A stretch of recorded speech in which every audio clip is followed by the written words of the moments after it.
Welcome to the Labor Radio Podcast Network's live 2020 election coverage, focusing on what organized labor is doing throughout the United States to ensure all votes are counted and labor's voice is heard. Reporting will be based on contributions from our national network of members. The views expressed do not represent official positions of the network.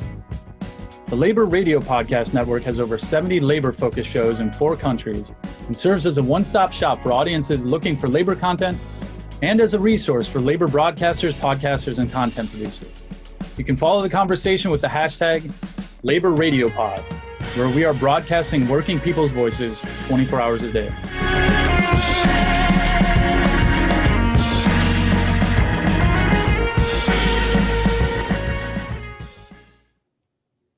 All right, welcome to hour 3 of our live election coverage from the Labor Radio Podcast Network. I'm going to do a quick go around of our various co-hosts from our member shows, and then we have a wonderful panel of guests to take us into this final hour. So again, I'm just going by what is circular on my screen, which means that you're up, Jeremy. Jeremy Waugh, host of the Break Time Breakdown podcast out of Louisville, Kentucky, and affiliated with Sheet Metal Workers Local 110 of SMART International. It's Sheet Metal, Air, Rail, and Transportation Workers. And I know you have a little something you want to say about Mitch McConnell. Go ahead. You got to. Man, that guy gets enough. He gets enough airtime, good and bad. That he's got a knack for even taking the negative publicity and really using it to his advantage. I mean, the guy's, he's good. He's just good. I hate it. I hate that he's on the wrong team and he's as good as he is. But, I mean, you got to be really evil to be that good, and he is. Ditch Mitch, right? Yes, Moscow Mitch got to go. All right. Patrick Dixon. Hi, this is Patrick Dixon here from the Labor History Today podcast, still in Arlington, Virginia. And out of Dallas, Texas. Gene Lance with the Workers Beat program, which plays on knon.org in Dallas, Texas. And Gene brought us a wonderful live report from Dallas yesterday with the Upside Down City Hall. That was a wonderful report, Gene. Thanks for doing that yesterday. All right, David, you're up. David Story from the Valley Labor Report in Huntsville, Alabama. And I would like to tell Gene a personal thank you, because I have not seen the Dia de los Muertos since I was working in Mexico many years ago. And that brought back some beautiful, beautiful memories. So thank you, brother. Well, that's one of the wonderful things about this network. We've got folks, over 70 shows around the country, and even in Canada, Latin America, and the UK. And you just never know. I get the pleasure of listening to a lot of them for the weekly, and it's just amazing the stuff that you all turn up. It's wonderful. All right, with that. Let me introduce our guests for this hour. Continuing with us, we still have Yanira Merino from LACLA. Thanks for staying with us, Yanira. Carlos Fernandez, longtime labor organizer out of Chicago. Just joining us, a good friend of mine, lives not too far from me, but I haven't seen you in forever. Literally, we live, I think, like 3 blocks from each other. But we're staying socially distanced here. Gene Bruskin, also a longtime organizer, retired for a little while now, but of course, like all organizers, of course, he's been very busy, and he'll tell you about his latest project in just a second. And I see also with us from our neighbor to the north, Canada, Danny Schurz. Good to see you, Danny. Thanks, Chris. I was just mentioning, we were talking about general strikes, and I was saying that we don't know how to do general strikes in this country, but you've got a movie about one that happened in 1990, so we'll be getting some tips from you, and we're going to show your trailer shortly, so hang in there. So Gene, let me just have you talk about LADD, which stands for Labor Action to Defend Democracy. And what is that? And I know there's a bunch of stuff planned, not only here in DC, but around the country. Thanks, Chris, and I've been enjoying the show tonight, and it's great to see the sort of creativity of this network, just sort of making something happen, even though the Fox networks and et cetera of the world don't necessarily welcome you, especially with the labor perspective. So what the Labor Action to Defend Democracy is a network of people that have come together more or less over the last month. Actually, Yanira, Carlos, Shireen, most of the people you had on tonight, Jolene, are from organizations that have jumped into this network. And it was sort of set up informally, but it has grown really fast. And it includes central labor councils, state federations.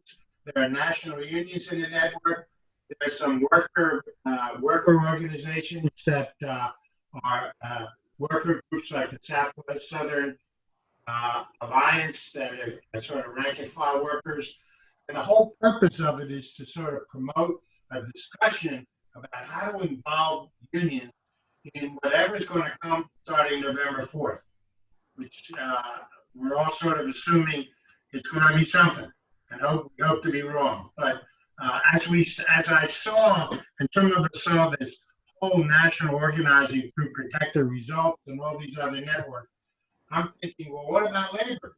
Are we going to be in it?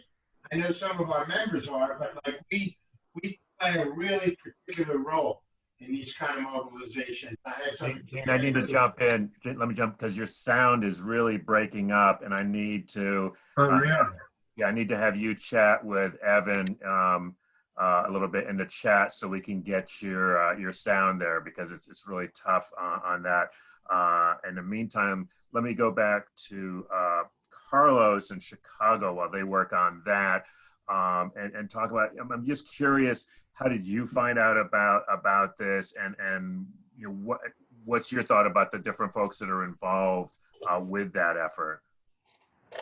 So I think one of the people a couple of people told me about it at the same time, practically the same day, but it was really through the Red for Ed movement, right? And the Chicago Teachers Union, who I've worked with a lot through a couple of strikes here in Chicago. And they were quick to jump into this network and to start organizing all of the allied,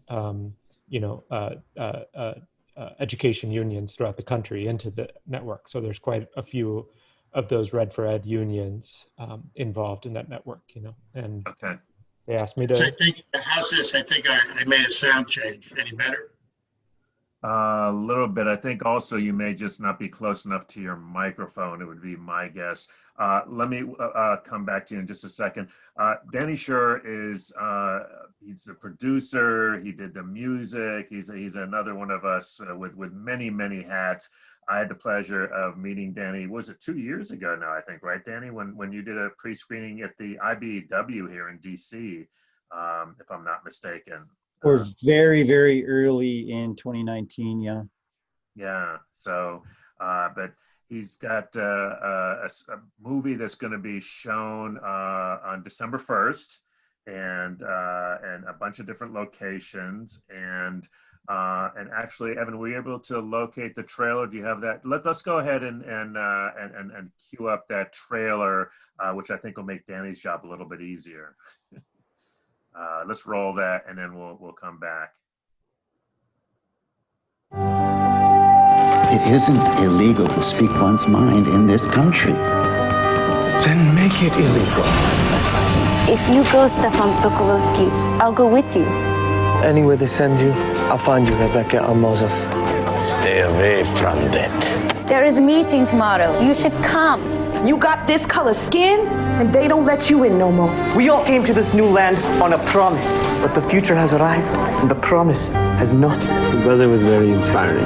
Yes, he likes to talk about rights, just none for the women he knows. Maybe there's someone who's brave enough to forget about that Jewish girl in this strike.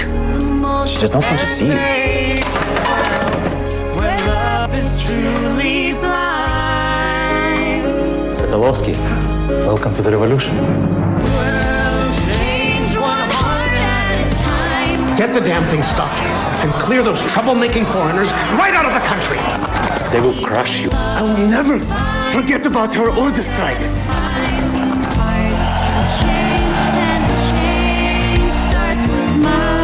The more we do nothing, the more nothing changes.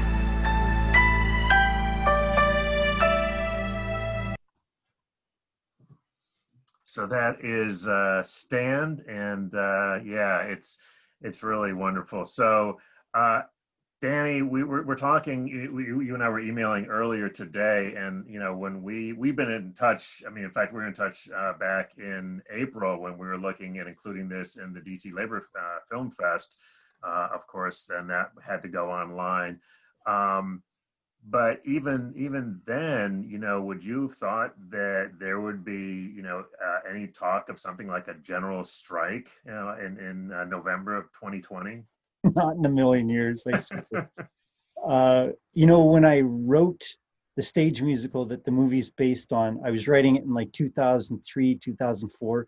I just thought, is anyone going to care about this? Like, who cares about the stuff that the movie talks about? It seemed like I was dealing with old news, you know, and by accident of history, every day that goes by, I just go, oh my, you know. And you mentioned you guys don't do general strikes. Well, the year was 1919 when the Winnipeg general strike, that's where I am, Winnipeg, Canada, happened. And it is like absolutely legendary and mythical in these parts. But it was inspired in great part by Seattle. In fact, it was a direct connection. And the leaders here sought to not have happened what happened in Seattle, which was a quick shutdown, and basically the authorities won. And in Winnipeg, there's always been a sense that although the Winnipeg General Strike was a temporary loss, it was a moral victory. So it joins those general strikes that sort of live on in infamy as something that was deeply moral. So when you ask, would I have expected it? No, but there seems to be the same stuff in the air that this is way bigger than one city's issue. Well, I want to ask because I want to bring Gene and Carlos and of course Yaniro back into this. But what were the things that were in the air? And as you say, I mean, actually, there was the Seattle general strike in 1990. There have been general strikes in this country, although not obviously for a while. What was it that was in the air in Winnipeg in 1919 that you are sort of sensing perhaps now? And then we'll bring Gene and Carlos and Yanira back in. What are some of those things that you're seeing now? Well, it really was. It was a boiling cauldron. It was so many issues, labor-oriented, socio-political, historical, colliding in a perfect storm. All across North America in 1919, post-war inflation was the really big cause. When people say, how did it happen? What was going on? Well, people were really, really starving because there was an average of 80% inflation. Can you imagine? Stuff was doubling overnight. The returned veterans were a major wild card in Canada, general strike in particular.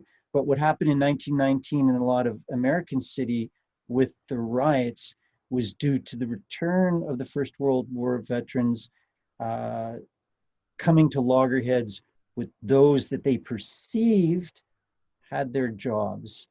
And in a large case, that was people in the Black community. So there was that whole thing. So it's a confluence of matters of history, race, class, gender. It's today. It really is. It really is. Now let me go to Gene. Hopefully we fixed the sound problems. But let me ask you first, to put you on the spot here. Had you ever heard of the 1919 Winnipeg general strike? Because I had not.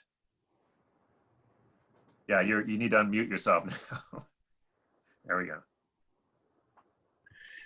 Yeah, I've heard about it, but not in any real detail. I mean, I know about there was a lot going on in our country, 1919, including incredible strikes. But knew about Winnipeg. But we don't learn Canadian history in our country. That's a big minus for us.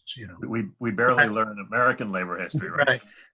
Well, I think what's interesting, what Danny is saying, is that the conditions then and conditions now, I feel like we have a unique set of conditions right now where we're walking into the Trump election in terrible shape with massive inequality and so on, and the Black Lives Matter movement.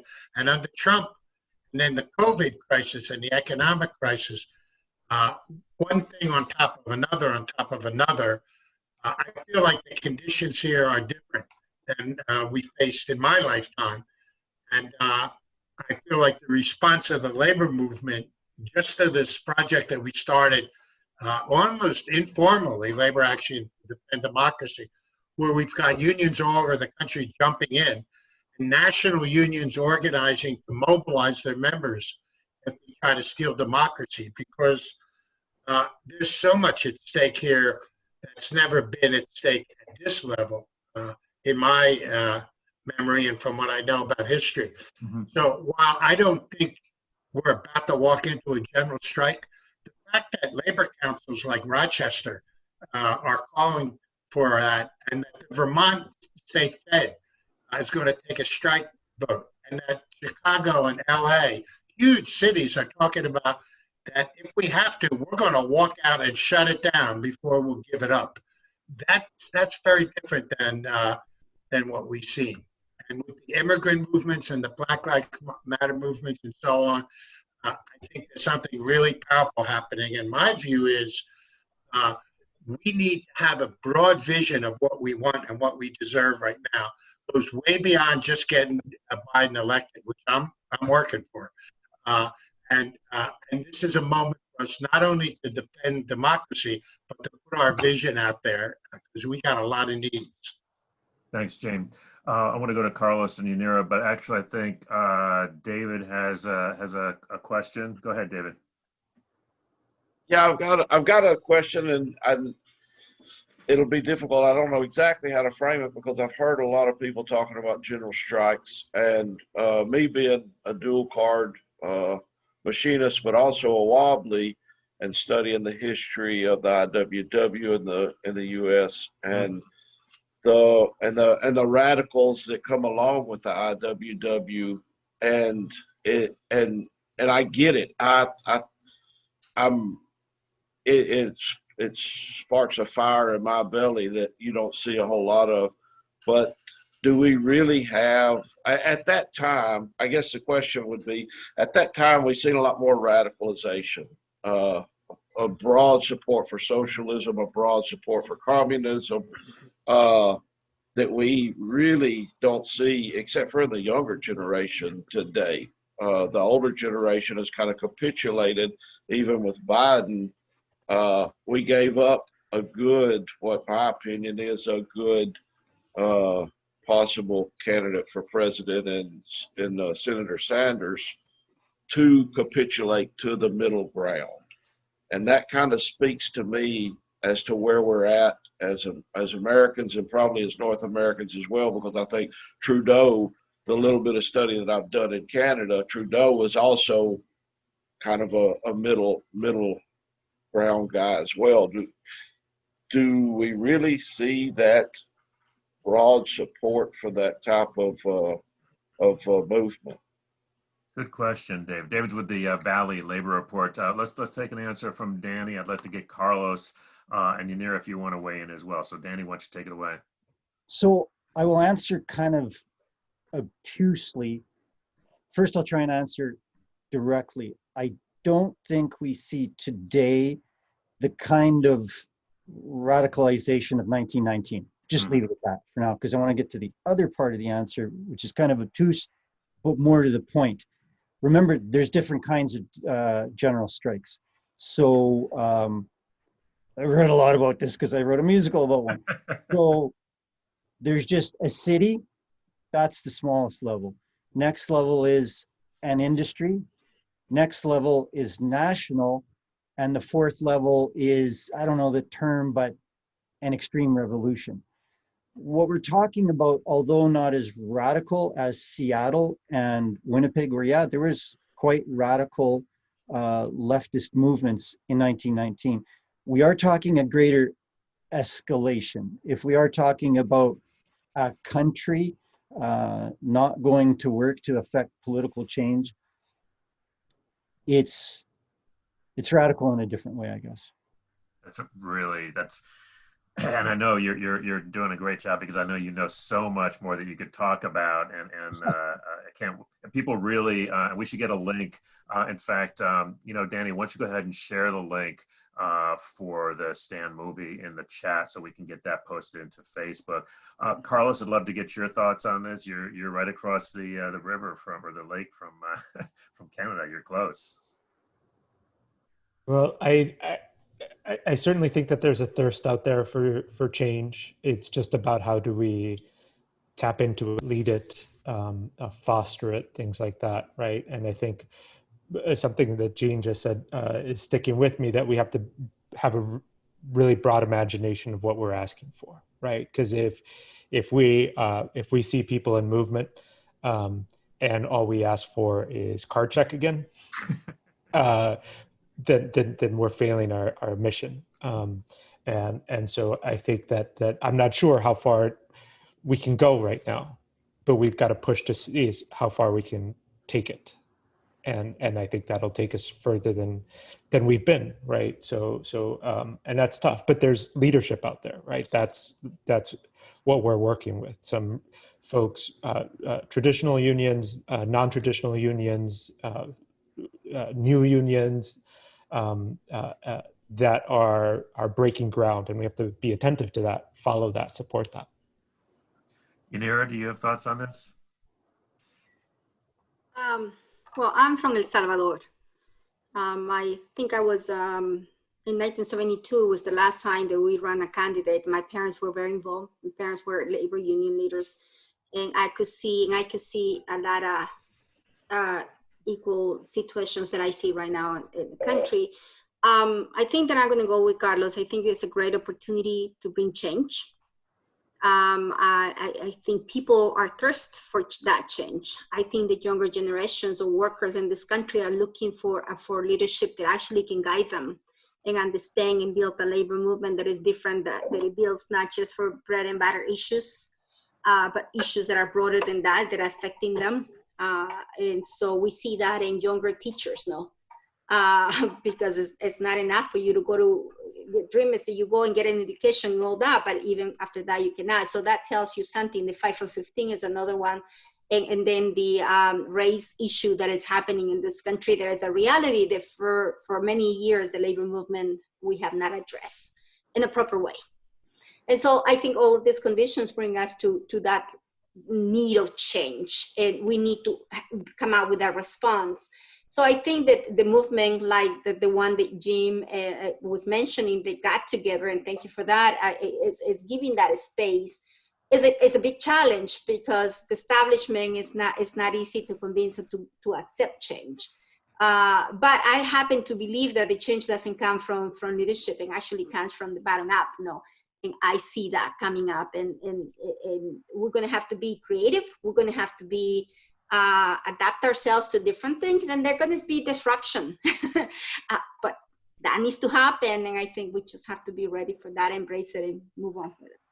Thanks, Yanira. Evan, then Patrick, and then Jean. Go ahead, Evan. First of all, Danny, beautiful trailer. I'm gonna watch it, probably this weekend after some of the dust settles from tomorrow night. But I absolutely think we need more labor film, more labor art. I know Chris has been hosting a labor film fest, and we need to celebrate labor. And that is, I think, the connective tissue that we are all pretty much workers here. And that is what is going to help us with the mass traction, on top of a lot of the identity politics that can often separate us.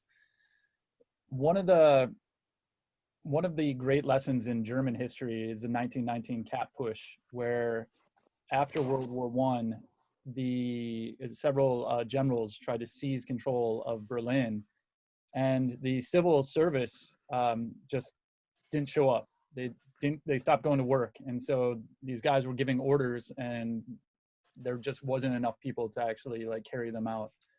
So that's one thing to consider, is just not showing up and everyone just stay at home. The other part, though, is when we see protests over the coming days, the agent provocateur aspect. I mean, the level of audacity of the Republicans to just steal things. They're not running on policy anymore. They're running on pure power play, that they can do this and they believe that they can get away with it. And so they're also going to be most likely see agent provocateurs. No one's been following William Barr for the last 6 months, has been going around to police stations and called this Operation Legend. And you can just Google it, William Barr police stations, and you can see that he's been to Indianapolis, Detroit, Boston, New York, all around.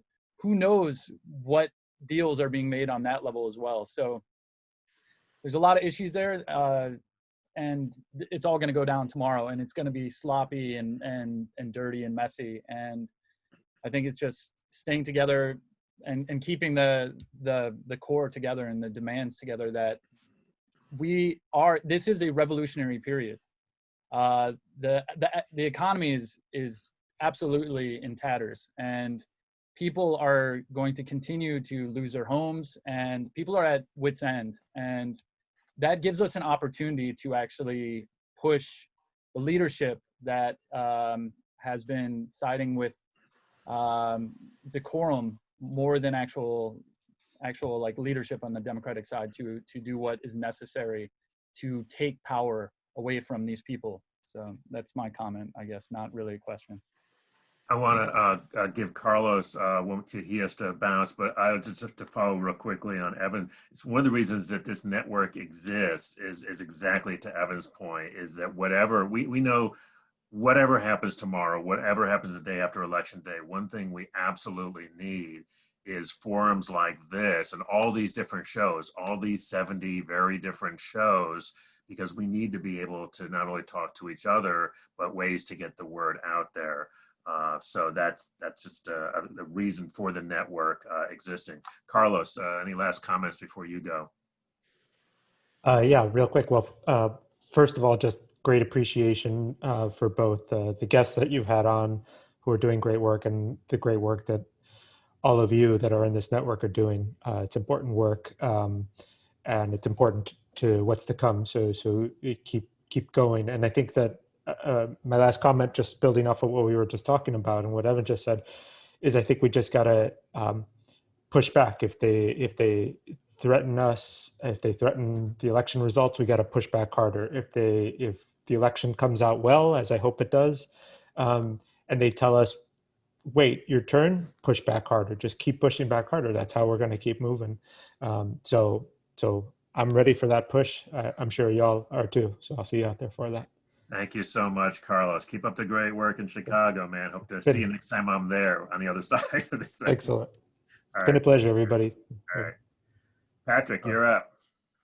I'd love to add to what Carlos said about thinking creatively, and what you has just commented on about driving change from the roots up. And in some ways, I agree with you, David, in the sort of some of the limitations of Joe Biden. But I think, just putting the history hat on again for a moment, this country has never had a radical president, and yet there have been periods of really quite dramatic reform. And there's two in the last century. There's in the 1930s and in the 1960s. And Franklin Roosevelt wasn't particularly radical, but workers, unions, poor broken dirt farmers were able to set the agenda, and he responded to what those people set as the agenda and respond to the needs of the day. Lyndon Johnson, who ran as an FDR Democrat when FDR was the president, ran as a Southern conservative when he wanted to get into the Senate, remained a Southern conservative up until he became president, but when these guys get into office, they don't want to get into office just to be there. Often they want to leave their mark on history. And in some ways, you know, Biden probably has that same vanity, because you don't get that high in politics if you don't have, you know, some wish to leave behind some sort of legacy. And so Biden might be from, you know, the home of the credit card companies, but I think if workers and if social movements and if activists can set the agenda, then Biden wants to be remembered for something. Thank you, Patrick. Gene Bruskin. Yeah, so I think we have to see this opportunity for what it is. This is a moment of possible change. And I don't think we're really talking about a general strike in that, you know, we're going to wake up Wednesday morning and there's going to be a press conference and the country's going to shut down. I think we're talking about no business as usual. And that is in the event that the president tries to steal the election, and we know the enormous consequences. So we're trying to be prepared for that. And this Protect the Results, and there's other groups out there too, has 500 or more demonstrations already in place. Labor needs to be in every one of those demonstrations. For one thing, because there's a big difference in a demonstration where it's, say, 5,000 young people, or when you have hundreds and hundreds of workers marching behind banners, right, that are for that cause. There's a certain kind of power and strength and maturity to that makes a huge contribution to these kind of fights and a kind of discipline that the labor movement has. So I think the way it's going to roll out is that we need to make sure our people, our members, are out in mobilizing this first week while these things are in question. If they remain in question and he tries to just throw the thing to the Supreme Court and steal it completely, I think people's own experience is what's going to drive them into other kind of actions. And there's going to be examples in different places, whether it's Chicago or Rochester or whatever, where people are just going to walk out, and that may spread. But you certainly don't call it from the top, and you don't plan it instantaneously. But we have not, you know, I've been, like many of us, I've been trying to do this kind of stuff for, you know, almost 50 years, because I was a child of the 60s. But when you look at the various movements that are out there now, the incredible fights around immigration, the incredible Black Lives Matter, the incredible stuff that's happened in the women's movement, and then the incredibly bad conditions, and you're putting everybody together out in the street, we have enormous needs that we're fighting for in this next move. And even if we end up out in the streets and it works out, we have maybe, hopefully, established a precedent about what we're going to be, how we're going to behave under Joe Biden's administration, so that we're going to raise the standard of what is acceptable. Well, one of the reasons that I wanted to have Danny on, besides the fact that I just want everybody to know about this great movie that's coming up, is because, you know, I think one of the things that, and I'm glad that Patrick's here, you know, who does the Labor History Today podcast, you know, with me. One of the reasons that we do this podcast is because, you know, you cannot hope to understand the future or the present if you don't know what has happened in the past. So people often make this mistake. They think, well, you know, this happened in the past, so therefore, you know, it's like A, B, C. It doesn't work that way. And Danny, I think one of the great things about your movie is that it really shows a lot of the different kind of things that folks have been talking about, you know, at play 100 years ago, a lot of the similar kinds of issues. And the folks there were just like us. They were making up as, you know, we look back at it and it all looks kind of logical now, but it was not at the time, right? Totally. In fact, one of the most spoken and written about legacies of the Winnipeg General Strike is that there is a difference in vision. And echoing some of the words I've heard just now about what are we really trying to do? What's the goal?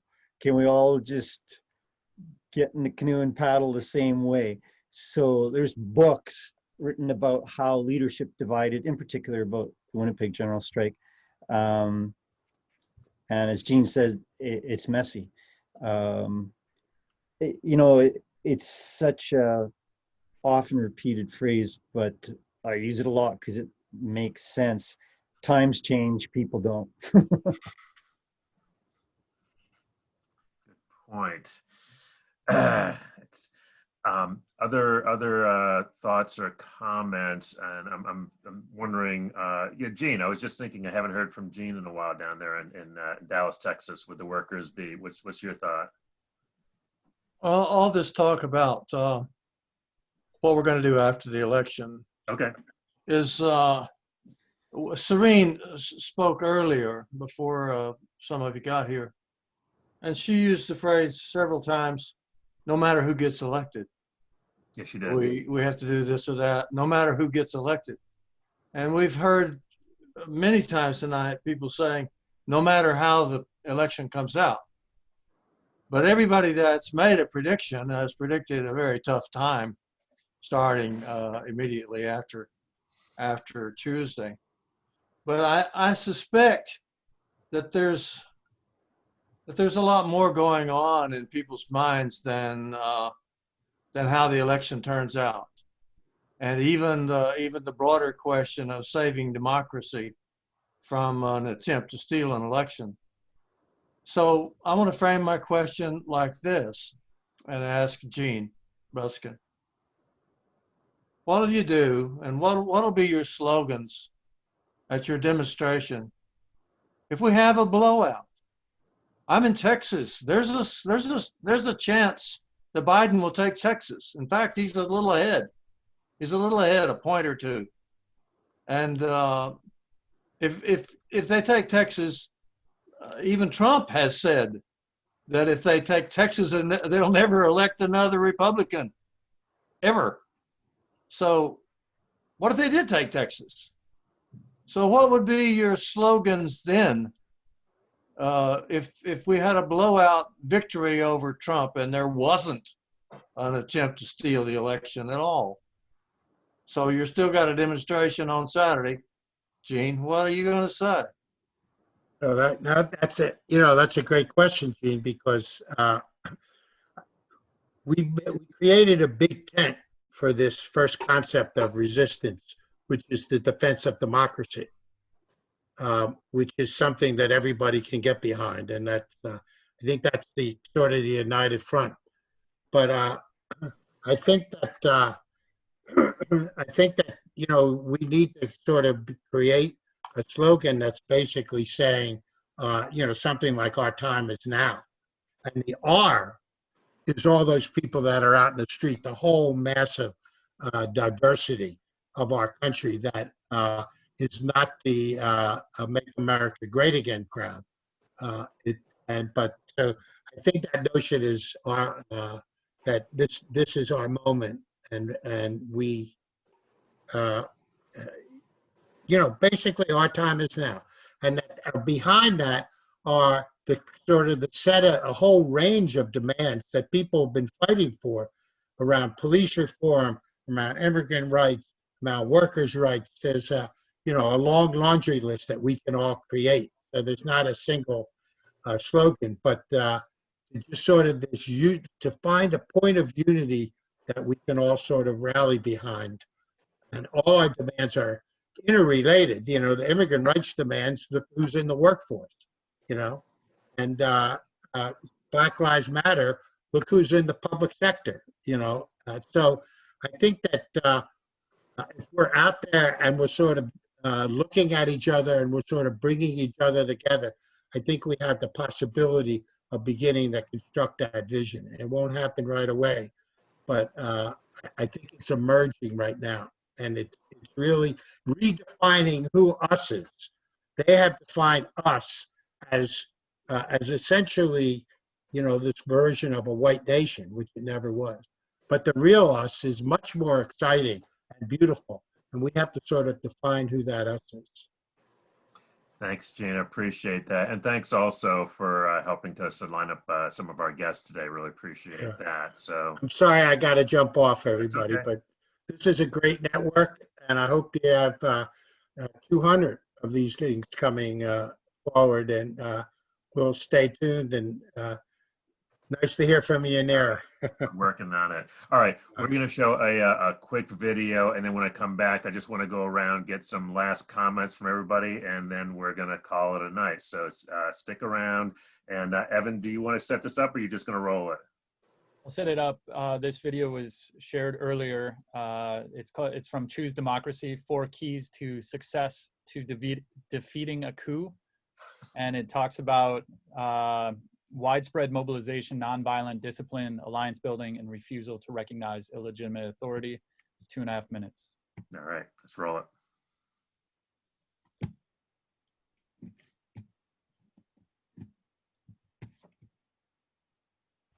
4 keys to defeat a coup.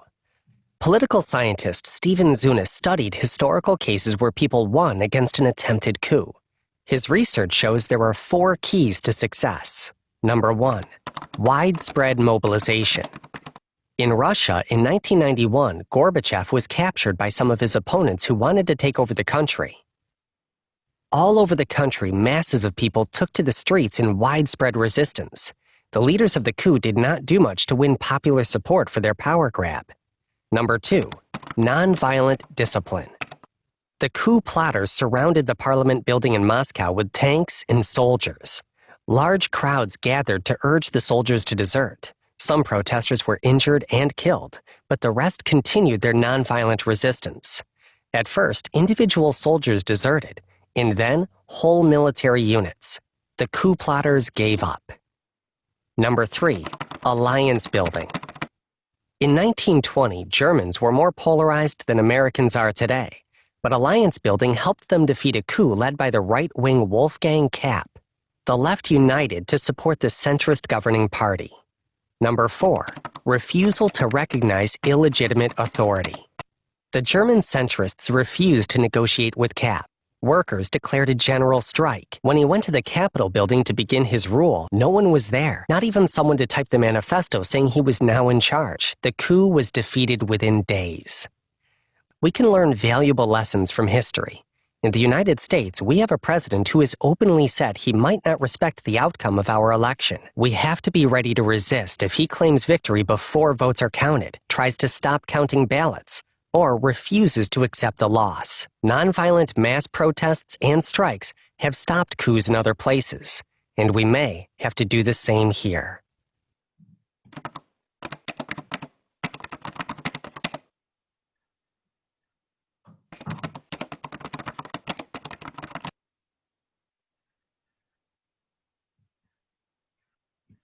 All right, well chosen, Evan. Thank you. All right, so we're just going to do, I want to do a round of last comments and thoughts. Also, for those of you watching, I want you to be part of this also. Evan, if you can monitor the chat in the Facebook feed and relay that so I don't have to toggle back and forth and make sense. So if you have questions or comments, folks who are watching, just put those in the chat and Evan will relay them. So Yanira, let me start with you. Just you don't have to respond to that. You can just make some general comments. You know, obviously we're going into election day tomorrow. This has been a long time coming, at least 4 years in the making. I'm just curious about your thoughts going into election day tomorrow. Well, first, thank you, and I'm amazed with this discovering you guys. Okay, so I'm falling in love with all of this. So I wish I had the time to be with you all the time. I want to follow a little bit of what about Jean Lentz, I think, had asked, and I think, hey, look, this pandemic, if we see in the right side of this one, have brought down many establishment. You know, so we have to rebuild. And for many people in communities of color, we say we're rebuilding to go back to the same norms. That cannot happen. So if tomorrow there is Biden ended up winning, I think it is our ask. It is we cannot rebuild from this pandemic to go back to the same. We cannot go back, but we were not talking about racism. We cannot come back to all of that. So I think we have a lot to demand that we can bring us together. that we can build those alliances. This last video was talking to come together. I think we have understanding, and we knew, I think intellectually, that they have kept us apart. This pandemic has shown that the only way that we can survive and moving forward is by building something that will bring us together, that it will benefit everybody. So it is about moving forward, but not to go back to what it was, but to something new that is representative of who we are, really, at the end of the day. And I think that whether we lose, it's defending democracy, but if we win, it is to the new possible Biden-Harris. This is what we want, and we have a lot to organize around that. So I'm hopeful with that. Thank you, Yanira. Yanira, of course, heads up the Labor Council for Latin American Advancement, or LACLA, right? Yeah. Thank you so much.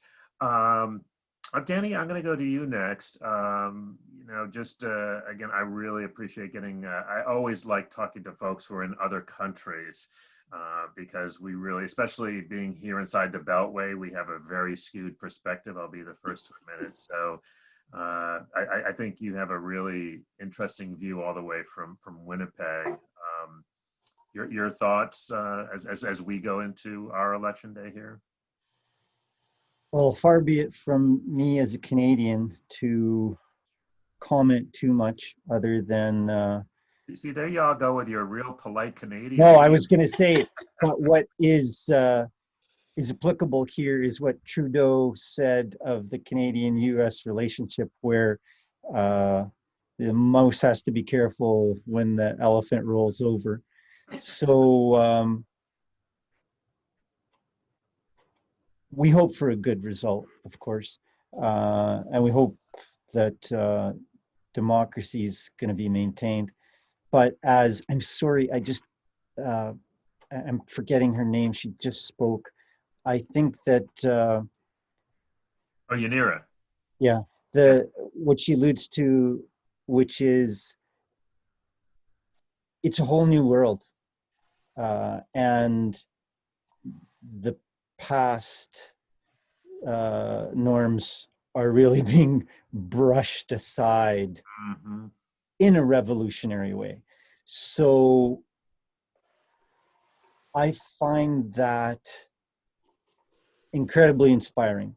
As an artist, you say you want to change the world, but look at us here today and what's going on. We really do have an opportunity to make things different. And that's why I was inspired by this story that became this stage musical, that became this movie. I had discovered all the strength that was around me in my community. So, my God, it's inspiring just listening to you, because the strength is there. So I'm just impressed and honored to be a part of the discussion. Thanks. Yeah, thank you. And let's get you back tomorrow. We're going to be on longer, and you have a wonderful brand new music video. So if you all like what you saw earlier, you're really going to, and Danny knows what I'm talking about. So we'll just sort of keep that under wraps for now, but we'll bring Danny back tomorrow.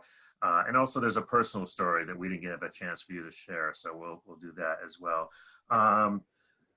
Well, Patrick he lives in Virginia, but of course, from one of the countries that one of our other podcasts comes from. It's one of our other continents, from the UK. But Patrick, I'd love to get some closing thoughts or comments from you. Oh, should I be polite too? I mean, you've told me we're on Facebook all night, and so No, I want you to just be your rude British self. Oh, it's really been a treat to be on with our guests this evening. We've had so many terrific guests. If you were someone who walked in on our live stream late, then I'd recommend rewatching or joining us tomorrow. And I really do appreciate everyone we've got to meet this evening, many for the first time. That's been really fun. It's been a great evening. And the broader scope of things, it's extraordinary, this idea that this sort of 5 years of psychological assault where you wake up thinking about this wretched person every day, could actually be over, and yet we're not quite there yet. And so we've had this sort of twin pincers of, living here in the company town and having the maniac running it for what seems like a lifetime, combined with the trauma of COVID. Here's the deal. So Patrick co-produces Labor History Today with me, but what I really want to do, because I subscribe to BritBox and I've been watching these British quiz shows, and QI is my new favorite, and I want to do an American version of that, except I don't know how we're going to be as brutal as they are. So we got to work on that, right? Okay. Thank you, everyone. Thank you, Patrick. Jeremy. Yes, sir. Final closing arguments here. Yes, Is that sir. where we're at? I'm going to be as blunt as I can be. It's been a super long day for me. And so I'm going to shut this down when we're done here. I'm going to shut it down. I'm going to have me a drink, and I'm going to pass out, and I'm going to get up tomorrow for tomorrow's crescendo. I hope we get some chances of us getting some sort of closure tomorrow are minuscule, but there's a possibility. Just some of the things that I heard earlier tonight, I was doing some phone banking and some text banking before I got on this. And when we did the phone banking, Connor Lamb, the congressperson out of Pennsylvania, was part of the group. He addressed everybody. And he had the quote of the night for me. Somebody in the comments or in the chat made a Wu-Tang reference, and Connor saw it in the middle of addressing everyone, and he said, "Hey, you guys want to go there? Listen, the labor movement ain't nothing to F with." And I was like, yeah, you're all right. And he got everybody fired up. And so it's just cool. It's really cool. Like kind of to touch on what I mentioned earlier, how the game is changing for everybody. So it's changing at the top with some of the stuff that they're doing. And might've been, I don't remember who said how they're just doing, maybe it was Evan said how they're kind of just being blatantly, it's a blatant power grab at the top, which is new. I mean, it's kind of, it's like, it's right in your face now. But at the same time, there's more energy at the ground level, I think, with stuff like what we're doing and other organizations are creating and doing. And Black Lives Matter movement has really gained a lot of traction over since its start to now, that they've really they're being noticed now, long overdue, but they're starting to make waves and they're starting to get attention. So things are changing on all levels, and we just got to stay on it. We just got to keep doing what we can do, play our part, and make some changes, man. Jeremy, I was thinking, Emma Goldman would have, I think she would have paraphrased, your, if I can't have a drink, I don't want to be part of your revolution. Yeah, right. I don't think Emma would mind that paraphrase.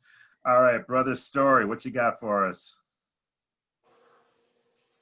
I just say thanks to all the guests. I think y'all put together a wonderful, wonderful show. Like Jeremy said, or I think maybe it was Patrick said, if you came in on the end of this, you should really go back and watch it. I've enjoyed it, and it's rare for me to sit into something that I really enjoy.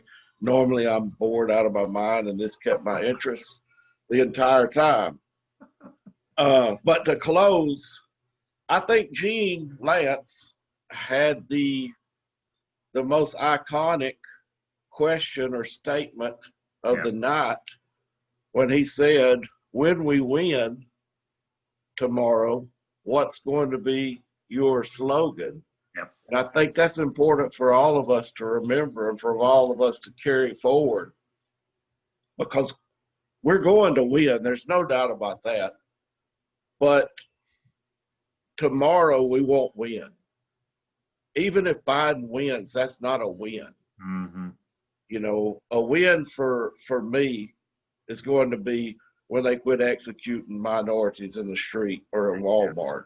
Thank you. When they quit sending militarized vehicles from the federal government to our police departments. When they quit bailing out financial institutions and banks while labor is struggling to make ends meet. When we don't have 8 years of a reporter in chief and a vice president that supported him the whole way.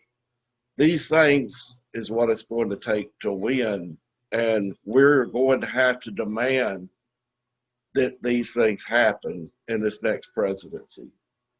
We may not have been able to make headway with Trump, but I truly believe the labor movement is going to put Biden into office. And so at that point, we have to hold not only Biden accountable, but our labor leaders accountable that's gotten comfortable with him and wants appointments in his administration and demand that they listen to us on the ground. And, you know, I think I'll paraphrase, but it was Abraham Lincoln that said labor is superior to capital. And we have to remember that no matter what, everybody else is making money off of our backs. And we have to demand our fair share. So, you know, Brother Gene, I sincerely appreciate what you asked the other brother Gene. And my final statement is, it's a sincere pleasure to be on a show, an organized labor show, where I've got me from Alabama, a brother from Texas, a brother from Kentucky, and I'm going to call Brother Patrick. He's from Virginia. You're in Virginia, you're in the South. So, I mean, we're making up. And then my sister from El Salvador. So she's from the South as well. We're dominating the labor movement. Exactly. So it's nice to see the South being represented in the labor movement. Thank y'all. Wonderful. Thank you, David. Now, before I go to Alan gets 2 bites at the apple. He's back. But I think, Jeremy, I saw you wanted to interject, I think. Yeah, just real quick, and to touch on Gene's, we're going to win tomorrow. So I've got a friend that brought to my attention earlier today. He gambles. And so he was checking the sports book on the election. Oh, okay. All right. So you might all be interested to hear for the Electoral College tomorrow, the betting favorite is that Joe Biden's going to win by a difference of between 150 to 209 Electoral College votes. That's what they're saying he's going to win by. Wait a minute, but that much more? Yes, that's going to be like 300 plus. Yeah, that's the betting favorite that's going to be the difference in Electoral College votes between the two. You say landslide in Espanol? Yeah. So, and then the money he's putting down is a 60 to 99, which I think is more realistic. But I mean, bookies tend to know something, so that's all I'm saying. Just for whatever it's worth.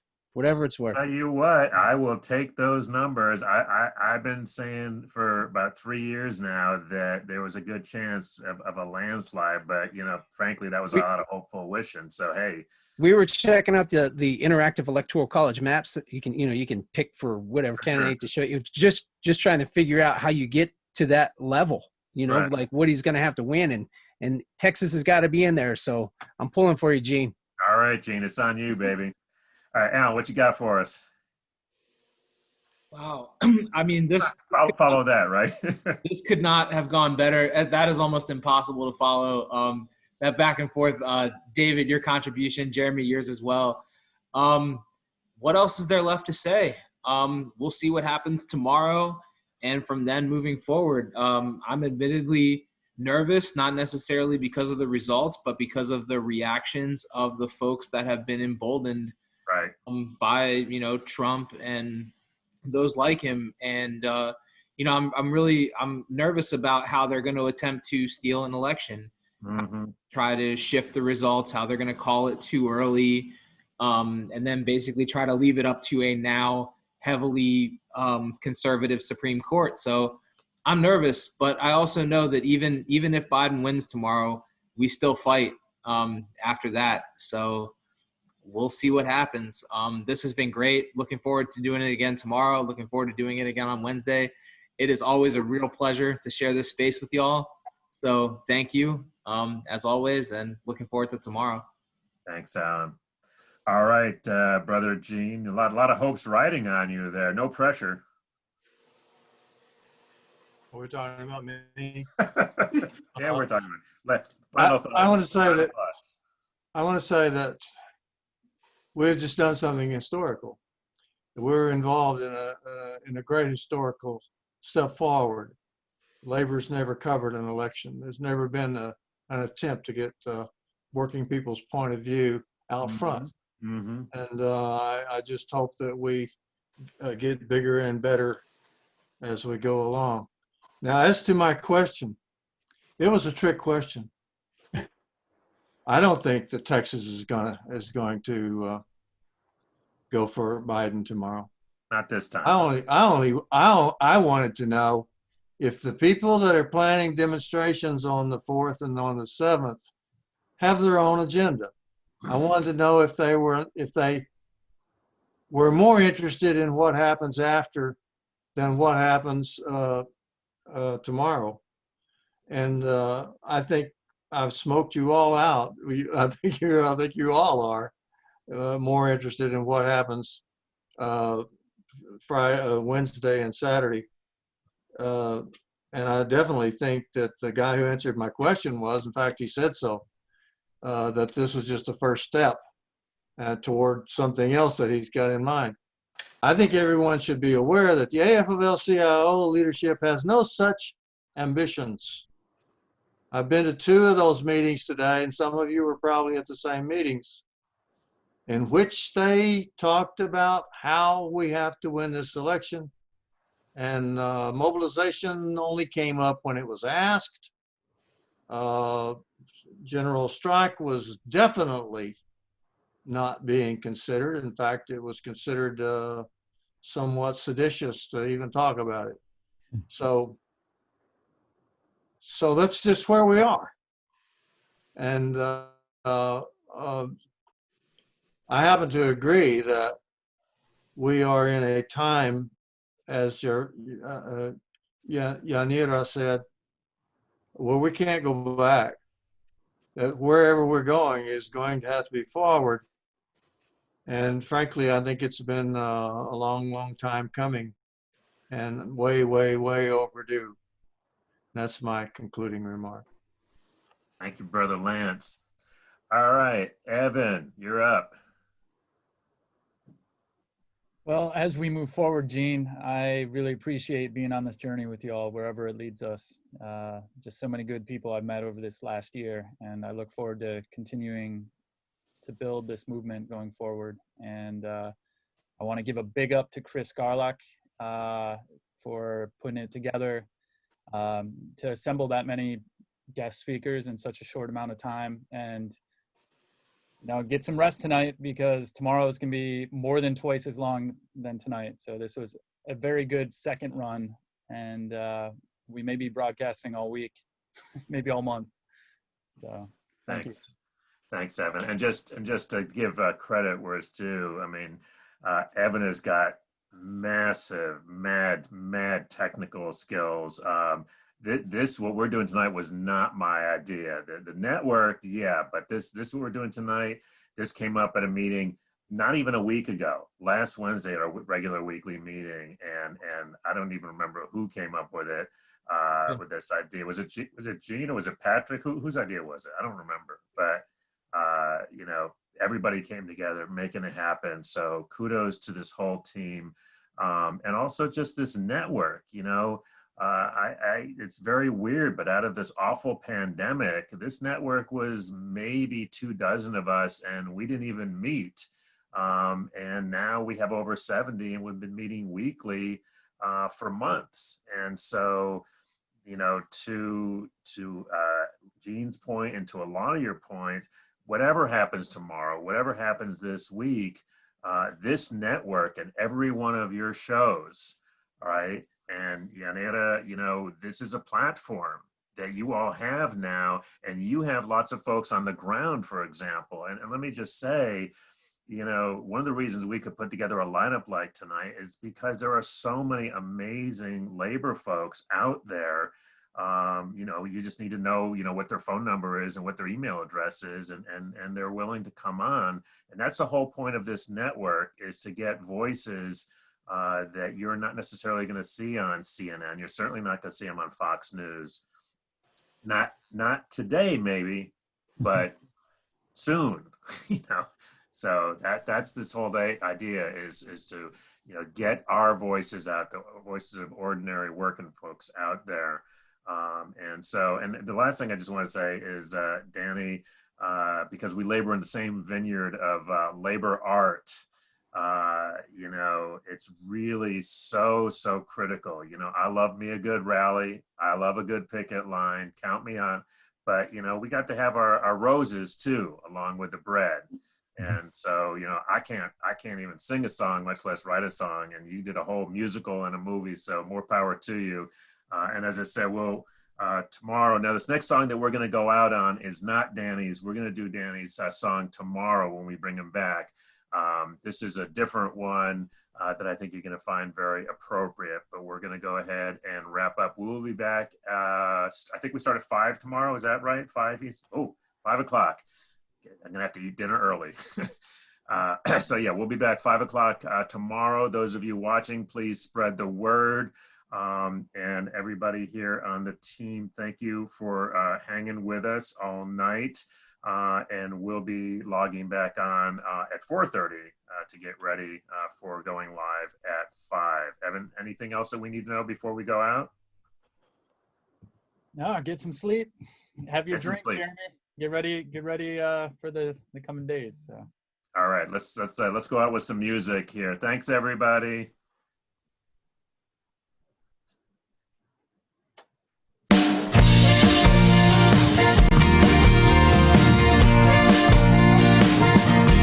We know the difference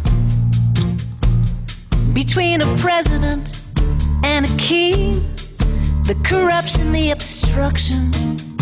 You try to get away with everything. We know the difference between the truth and the lies. We're calling you out now. Then beneath November skies, we're gonna vote your asses out. We're gonna make a world where all our voices count. We'll keep fighting back in every way, and then we'll vote your ass out.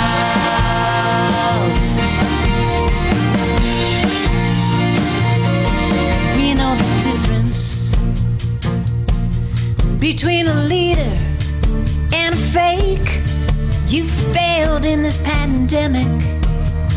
Now all our lives are at stake.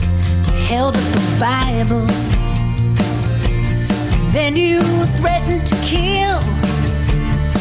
We'll remember in November Breonna Taylor, George Floyd, Emmett Till. We're gonna vote your asses out.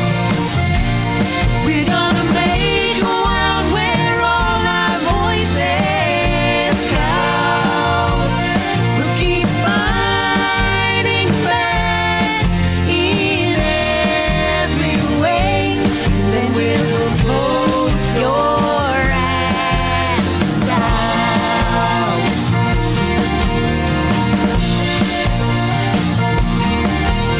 No time for Fauci anymore. Coronavirus, what a bore. Badgeless cops, tanks and streets, bunker visits, tantrum tweets. All your cronies across the land, trying to stop us best they can. Flashbang, tear gas, pepper spray, we'll take you down election day.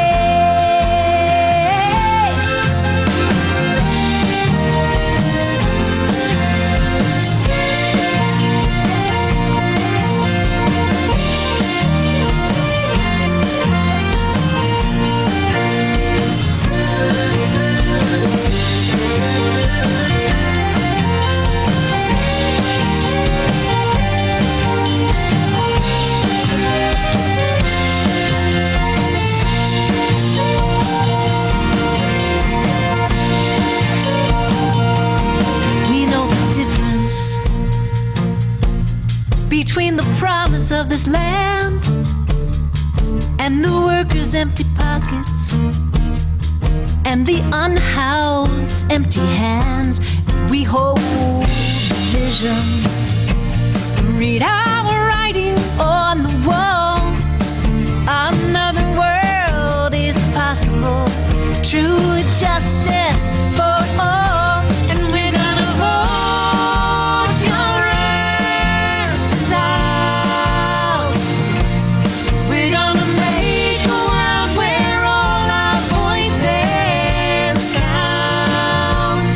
We'll keep fighting back in every way. Then we'll vote your asses out.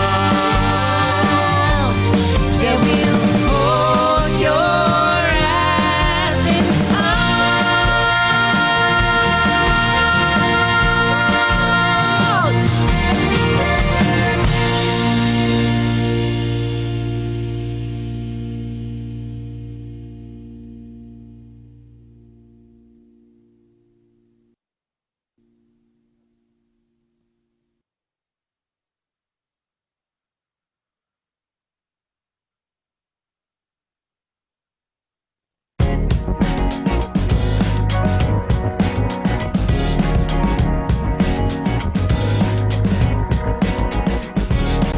Welcome to the Labor Radio Podcast Network's live 2020 election coverage, focusing on what organized labor is doing throughout the United States to ensure all votes are counted and labor's voice is heard. Reporting will be based on contributions from our national network of members. The views expressed do not represent official positions of the network. The Labor Radio Podcast Network has over 70 labor-focused shows in 4 countries and serves as a one-stop shop for audiences looking for labor content and as a resource for labor broadcasters, podcasters, and content producers. You can follow the conversation with the hashtag LaborRadioPod, where we are broadcasting working people's voices 24 hours a day.